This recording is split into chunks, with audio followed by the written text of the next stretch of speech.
যায় না, আমাদের জীবনের গুনাহগুলো মাফ করে দাও। এমন কোন গুনাহ নাই আমরা করি নাই, জ্ঞান বুদ্ধি হওয়ার পর থেকে শয়তানের ধোঁকায় পড়ে কত গুনাহ করে ফেলেছি গো আল্লাহ।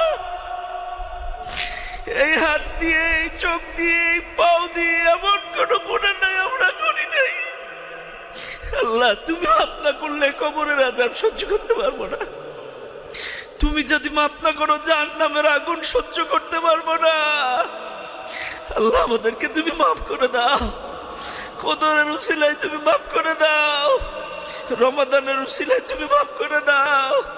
আল্লাহ, আমাদেরকে মাসুম বেগুনাহ বানায় দাও, আমাদেরকে মাসুম বেগুনাহ বানায় দাও। রব্বুল আলামিন, আমাদেরকে জান্নাতে যাওয়ার উপযুক্ত আমল তুমি করায় নাও। জান্নাতে যাওয়ার জন্য যা যা দরকার আমাদের দ্বারা করায় নাও।